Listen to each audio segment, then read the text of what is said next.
स्वागत है आप सभी का। आपके साथ मैं हूं अपर्णा मौजम। खबरों की शुरुआत में सबसे पहले बात करते हैं नोएडा के सेक्टर 10 की, जहां एक प्रिंटिंग प्रेस में आग लगने से हड़कंप मच गया। आसपास के इलाके में अफरा तफरी मच गई। आग की सूचना मिलते ही फायर ब्रिगेड मौके पर पहुंची और कड़ी मशक्कत के बाद 4 गाड़ियों ने आग पर काबू पाया। अभी आग लगने के कारणों का पता नहीं चल पाया है। तस्वीरें आप देख रहे हैं नोएडा के सेक्टर 10 की, जहां पर भीषण आग लग गई। एक प्रिंटिंग प्रेस में होर्डिंग बनाने वाली एक कंपनी थी, जहां पर आग लगी। आग की लपटें और धुआं आप देख सकते हैं। जो ये बिल्डिंग है उसके ऊपरी माले में यहां पर आग लगी हुई है और कड़ी मशक्कत के बाद इस आग पर काबू पाया गया। तो आग कैसे लगी इसका पता नहीं चल पाया है।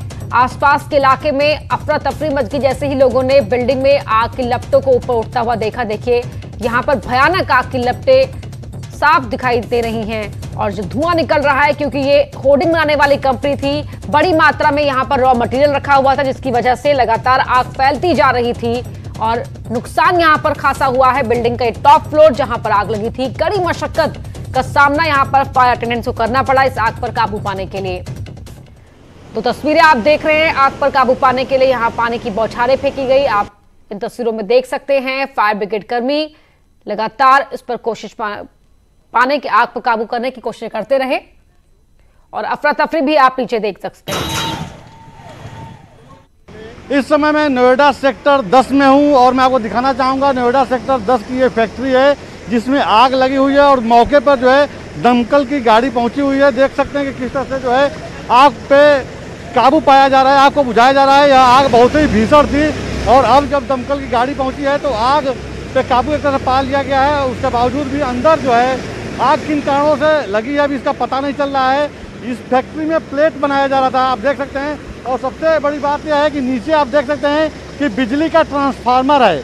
यह बिजली का ट्रांसफार्मर है। अगर यह आग और भयावह हो जाती तो ये यहाँ पे अगर ब्लास्ट करता तो और भी जो तमाम अगल बगल की जो कंपनीज है वह आग की चपेटे में आ जाती। लेकिन इसके पहले देखा जाए तो दमकल विभाग की गाड़ी यहाँ पे मौके पर पहुँच गई है और मौके पर पहुँचने के बाद जो है दमकल विभाग की गाड़ी लगातार आग को बुझाने की कोशिश कर। कत्याल जी की है, हमारे उद्योग भारती के हैं, बहुत बड़े आदमी, उनकी फैक्ट्री में आग लग। फैक्ट्री में प्लेट वगैरह बनती हैं, इसके पेपर का काम होता है। फैक्ट्री में जो प्लेट बनता है वो पेपर का प्लेट बनता है, केमिकल से बनाया जाता है, केमिकल का भी काम होता है।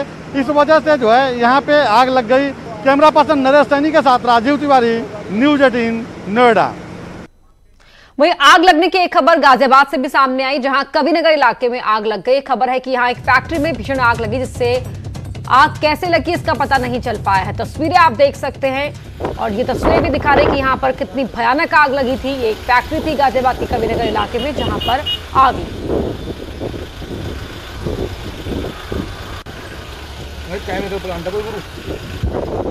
धुएं का गुबार ऊपर उठता हुआ यहाँ देखा जा सकता है और थोड़ी देर के लिए पूरे इलाके में ये धुआं ही धुआं छा गया। आग की लपटें भी आप देख पा रहे होंगे कि स्क्रीन पर आग लगने की खबर से यहाँ हड़कंप मच गया। जो आसपास लोग थे, ये एक फैक्ट्री थी जहां पर आग लगी। आग कैसे लगी इसका पता नहीं चल पाया है, लेकिन कविनगर की इस फैक्ट्री में ये भयानक आग देखी गई।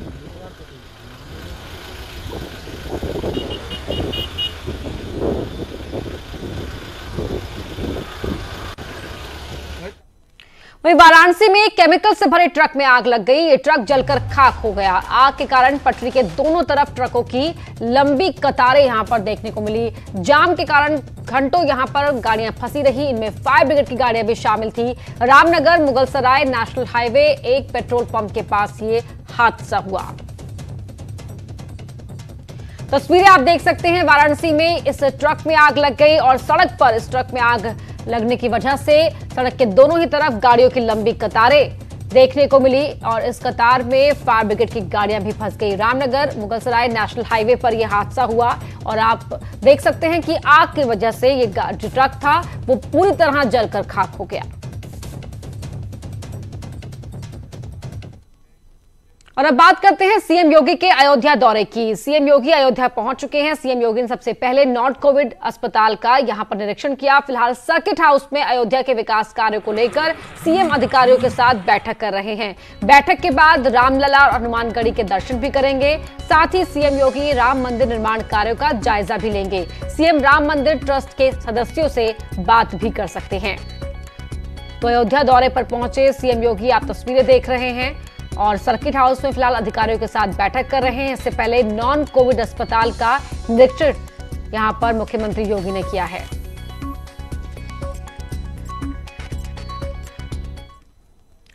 इससे पहले सीएम योगी ने गोंडा का दौरा करके अफसरों और जनप्रतिनिधियों के साथ बैठक की। इस दौरान सीएम ने विकास कार्यों की समीक्षा की। बैठक के बाद सीएम ने नॉन कोविड अस्पताल का निरीक्षण किया।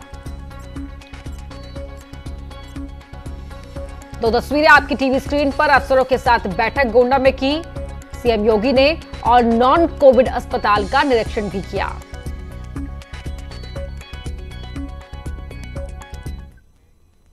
और अब बात करते हैं प्रधानमंत्री के मन की बात की। मन की बात कार्यक्रम में पीएम मोदी ने लद्दाख मसले पर बात की। मोदी ने कहा कि भारत की जमीन पर आंख उठाकर देखने वालों को करारा जवाब मिला है। मन की बात में पीएम मोदी ने यह भी कहा कि संकट आने की वजह से पूरे साल को खराब मानना ठीक नहीं है। पीएम ने कार्यक्रम में मॉनसून, कोरोना संकट पर भी बात की। मोदी ने एक बार फिर आत्मनिर्भर बनने पर जोर दिया। हमारे यहां कहा जाता है, विद्या विवादाय धनम मदाय, विद्या विवादाय धनम मदाय, शक्ति ही परेशान परिपीडनाय, खलस्य साधो विपरीतम एतत्, ज्ञानाय दानाय च रक्षणाय। अर्थात अगर स्वभाव से दुष्ट है तो विद्या का प्रयोग व्यक्ति विवाद में, धन का प्रयोग घमंड में और ताकत का प्रयोग दूसरों को तकलीफ देने में करता है। लेकिन सज्जन की विद्या ज्ञान के लिए, धन मदद के लिए और ताकत रक्षा करने के लिए इस्तेमाल होती है। मेरे प्यारे देशवासियों, कोरोना के संकट काल में देश लॉकडाउन से बाहर निकल आया है। अब हम अनलॉक के दौर में है। अनलॉक के समय में दो बातों पर बहुत फोकस करना है, कोरोना को हराना और अर्थव्यवस्था को मजबूत बनाना, उसे ताकत देना। साथियों, लॉकडाउन से ज्यादा सतर्कता हमें अनलॉक के दौरान बरतनी है। आपकी सतर्कता ही आपको कोरोना से बचाएगी। इस बात को हमेशा याद रखिए कि अगर आप मास्क नहीं पहनते हैं, 2 गज की दूरी का पालन नहीं करते हैं या फिर दूसरी जरूरी सावधानियां नहीं बरतते हैं, तो आप अपने साथ साथ दूसरों को भी जोखिम में डाल रहे हैं, खास तौर पर घर के बच्चों और बुजुर्गों को। इसीलिए सभी देशवासियों से मेरा निवेदन है, और ये निवेदन मैं बार बार करता हूं, और मेरा निवेदन है कि आप लापरवाही मत बरतिए, अपना भी ख्याल रखिए और दूसरों का भी। कुछ ही दिन पहले स्पेस सेक्टर में ऐतिहासिक सुधार किए गए। उन सुधारों के जरिए वर्षों से लॉकडाउन में जकड़े इस सेक्टर को आजादी मिली। इससे आत्मनिर्भर भारत के अभियान को न केवल गति मिलेगी, बल्कि देश टेक्नोलॉजी में भी एडवांस बनेगा। अब सीधा रुख करते हैं यूपी सरकार के कोरोना बुलेटिन की ओर। 53,424 लोग रहते हैं। अब हम सर्वेलेंस के कार्य को एक दूसरे लेवल पर ले जा रहे हैं, और जुलाई के महीने में एक बहुत ही बड़ा अभियान चलेगा, जिसको हम मेरठ मंडल से प्रारंभ करेंगे, और उसके पश्चात बाकी के 17 मंडल में भी इसको हम प्रारंभ करेंगे। और प्रदेश के जैसे पल्स पोलियो में घर घर जाकर के टीमें करती हैं, वैसे हम घर घर जाकर के सभी घरों का सर्वेक्षण करवाएंगे। और उस सर्वेक्षण में हम न केवल जो लक्षणात्मक व्यक्ति हैं, जो एरिया कंटेनमेंट जोन में होंगे, कंटेनमेंट जोन के जो ILI केसेस हैं, सारी केसेस हैं, उन सब की पहचान की जाएगी। जो नॉन कंटेनमेंट जोन है, उनमें सारी केसेस की पहचान की जाएगी, जो सीवियर एक्यूट रेस्पिरेटरी इलनेस कहते हैं, उसकी पहचान की जाएगी। इसके अलावा एक जो और बड़ा काम किया जाएगा, वो समस्त इलाकों में जो कोमॉर्बिडिटी है, उसकी पहचान भी की जाएगी। जो लोग को मॉर्बिड हैं, जिनमें डायबिटीज़ है, हाइपरटेंशन है, उनको किडनी की बीमारी है, कैंसर है, उनको हार्ट की बीमारी है, इन सब का भी हाउस टू हाउस सर्वेक्षण के दौरान इसका भी असेसमेंट किया जाएगा। क्योंकि जो लोग को मॉर्बिड हैं उनको संक्रमण आने पर ज़्यादा खतरा होता है, जटिलताएं आती हैं, समस्या होती है। तो इसलिए हम उनकी रिस्क प्रोफाइलिंग करना चाह रहे हैं और जिनमें भी कोमॉर्बिडिटी पाई जाएगी उनको हमारी टीम उसी समय सतर्क करेगी कि आप इसमें सावधानी बरतें और घर से बाहर अनावश्यक न निकलें। अगर निकलें, आवश्यकता पड़ी जाए निकलने की, तो अपने मुंह और नाक को ढक कर रखें।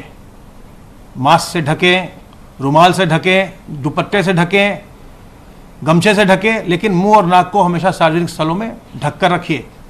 और कहीं भी जाइए लोगों से 2 गज की दूरी बनाकर रखिए। ये संक्रमण से बचाव का बहुत बड़ा मंत्र है।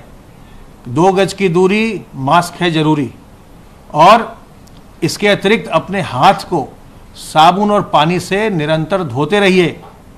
जो संक्रमण फैलता है इसके 2 तरीके हैं। एक तो जब हम किसी संक्रमित व्यक्ति से के पास जाते हैं और उससे हम बातचीत करते हैं, जब वो बोलता है या खांसता है या छींकता है, तो उसके मुंह और नाक से जो ड्रॉपलेट्स निकलते हैं वो हमारे मुंह और नाक और आंख के रास्ते हमारे शरीर में प्रवेश करते हैं और फिर हम संक्रमित हो जाते हैं। इसलिए अगर आपने संक्रमित व्यक्ति से दूरी बना रखी है, अगर आपने किसी भी व्यक्ति से आप मिलते हैं, अगर आप 2 गज की दूरी पर हैं और आपने मुंह और नाक को आपने मास्क से, रुमाल से, गमछे से, दुपट्टे से ढक रखा है, तो वो जो विषाणु निकलेंगे संक्रमित व्यक्ति से वो आप में प्रवेश नहीं करेंगे। और जो संक्रमित व्यक्ति हैं अगर उन्होंने भी लगा रखा है मास्क, तो इसकी संभावना बिल्कुल ही समाप्त हो जाती है। इसलिए मास्क को लगाना बहुत आवश्यक है जब भी हम सार्वजनिक स्थलों में जाते हैं। इसके अलावा दूसरा रास्ता जो संक्रमण का होता है वो ये है कि जो संक्रमित व्यक्ति जब छींकता है, खांसता है, बोलता है, तो जो सरफेसेस हैं, सतहें हैं, उन पर वो जो नोज और आईज से, मुंह और नाक से जो ड्रॉपलेट्स निकलते हैं वो उस पर गिरते हैं। यहाँ अगर कोई संक्रमित व्यक्ति अगर यहाँ बैठ के बातचीत करेगा, बोलेगा, छींकेगा, खांसेगा, तो इस टेबल पर संक्रमण फैलेगा, इसमें विषाणु गिरेंगे। और जब हम इस टेबल को आते हैं और हम जब इन सतहों को हाथ से छूते हैं तो हमारे हाथ पर वो विषाणु आ जाते हैं। और फिर जब अपने हाथ से अपने चेहरे को, आंख को, नाक को, मुंह को जब छूते हैं तो विषाणु हमारे शरीर के अंदर चले जाते हैं और हम संक्रमित हो जाते हैं। इसलिए अगर हम अपने हाथ को साबुन पानी से बार बार धोते रहें तो जो हाथ में विषाणु आए वो समाप्त हो जाते हैं। और साबुन और पानी से कम 25 से 30 सेकंड तक हमको हाथ साफ करना चाहिए। अगर हम बिल्कुल 5-7 सेकंड साफ करेंगे तो उससे विषाणु नहीं मरते। 25 से 30 सेकंड तक अपने हाथ को साफ करना चाहिए। और हाथ को जो साफ करते हैं उसका तरीका भी मैंने आपको पहले भी बताया है। इसके लिए याद रखिए, सुमन के एस से सीधा, तो हाथ अपना साबुन पानी लेकर सीधा साफ करिए। यू से उल्टा, तो उल्टा साफ करिए हाथ को। एम से मुट्ठी, अपनी मुट्ठी को साफ करिए। ए से अंगूठा, अपने अंगूठे को साफ करिए। एन से नाखून, अपने नाखून को साफ करिए। और के से कलाई, अपनी कलाई को साबुन पानी से साफ करिए। जब इतना आप काम करेंगे तो इसमें 30-40 सेकंड लग जाएगा, सारे विषाणु मर जाएंगे, फिर आप हाथ धो लेंगे, आपका हाथ संक्रमण मुक्त हो गया। अब इसके बाद जब आप अपने चेहरे को छूते हैं तो संक्रमण आपके शरीर में नहीं जाता है। तो संक्रमण से बचाव के तरीके सरल हैं, हमें उसको अपनाकर अपना बचाव करना है। हमें संक्रमण से घबराना नहीं है। और चूंकि सामान्य जनजीवन प्रारंभ हो गया है, अनलॉक हो गया है, बहुत ज़्यादा लोगों का आपस में मिलना जुलना है, तो ध्यान रखना है कि हम मुंह और नाक को ढक कर रखें, लोगों से सामाजिक दूरी बनाएं, 2 गज की दूरी रखें और अपने हाथ को साबुन और पानी से धोते रहें। संक्रमण से न घबराइए, सतर्क रहकर, सावधान रहकर अपना बचाव करिए। और हम और आप दोनों लोग मिलकर के जन सहभागिता से हम प्रदेश में इस संक्रमण को नियंत्रित कर सकते हैं और संक्रमण पर विजय भी पा सकते हैं। धन्यवाद।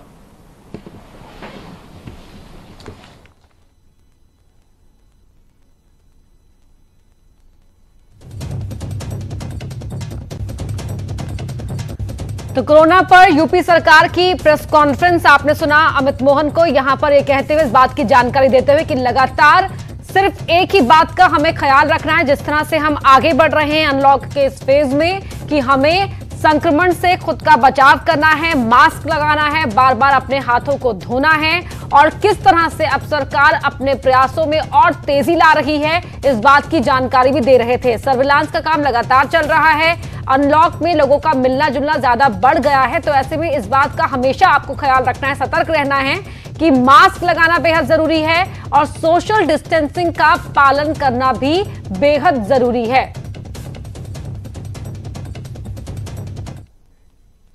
और अब बात करते हैं केंद्रीय गृह मंत्री अमित शाह की। चीन और कोरोना से जीतेंगे जंग, गृह मंत्री अमित शाह का यह बयान आया है। दिल्ली में कोरोना को लेकर हालात नियंत्रण में, अमित शाह ने बताए, और राहुल गांधी पर संकट काल में ओछी राजनीति का आरोप अमित शाह ने लगाया।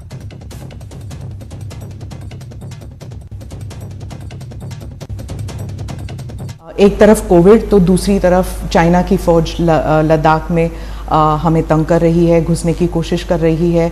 तो आप जो है, आपकी सरकार जो है इन दोनों से जूझ रही है, इसलिए मैं सवाल पूछना चाहूँगी कि पहले तो कोविड के बारे में मैं एक बात स्पष्ट कर दूं, दोनों जंग हम जीतेंगे और जनता को आश्वस्त करना चाहता हूं कि मोदी जी के नेतृत्व में दोनों जंग जीतेंगे।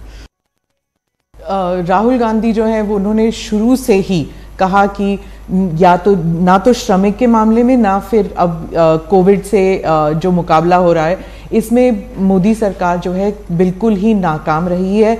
उन्होंने तो सरेंडर का लफ्ज इस्तेमाल किया है आपकी सरकार के खिलाफ कि जीत नहीं सकती आपकी सरकार। कोरोना के खिलाफ भारत सरकार ढंग से लड़ी है। मैं राहुल जी को एडवाइस नहीं दे सकता, उनको एडवाइस देने का काम उनकी पार्टी के नेताओं का है। और मैंने पहले भी कई इंटरव्यू में कहा कि कुछ वक्रदृष्टा लोग होते हैं, उनको सीधी बात भी वक्र दिखाई पड़ती है। जहां तक कोरोना की लड़ाई का सवाल है, भारत सरकार ने ये लड़ाई ढंग से लड़ी है और विश्व के परिप्रेक्ष्य में कोरोना को देखेंगे तो हमारे आंकड़े बहुत अच्छे हैं, बहुत अच्छे विश्व के परिप्रेक्ष्य के अंदर। दिल्ली सरकार ने कहा है कि अनऑफिशियली कह रहे हैं कि कम्युनिटी ट्रांसमिशन दिल्ली में हो चुकी है, लेकिन ये जो है ये ऑफिशियली सिर्फ सेंट्रल गवर्नमेंट कह सकती है। तो क्या ये सही है कि दिल्ली में कम्युनिटी ट्रांसमिशन हो चुका है कोविड का? देखिए, मैं कुछ भी छिपाना नहीं चाहता और छिपाने से आगे का रास्ता भी संकरा होता है, खुलता नहीं है। मैंने इसकी 3 सबसे सीनियर अफसरों से बात करी है, डॉक्टर पॉल, आईसीएमआर के अध्यक्ष डॉक्टर भार्गव और डॉक्टर गुडेरिया से। अभी यह स्थिति दिल्ली में नहीं आई है। ऐसी स्थिति इसलिए दिखाई देती थी क्योंकि करे हुए टेस्टों में 30% पॉजिटिव आते थे, मगर वो इसलिए आते थे कि आप अंतिम समय में ही टेस्ट में ले जाते थे। अब जब हम 20,000 टेस्ट करने लगे तो ये स्थिति नहीं है। आप मेरी बात समझ रही हैं? जी। और जरा भी, और मैंने इसकी टेक्निकल चर्चा भी की है और किसको कहा जाएगा ये भी चर्चा करिए। आज दिल्ली में ऐसी स्थिति नहीं है, घबराने की जरूरत नहीं है। और यहां रुक रहे हैं एक छोटे से ब्रेक के लिए।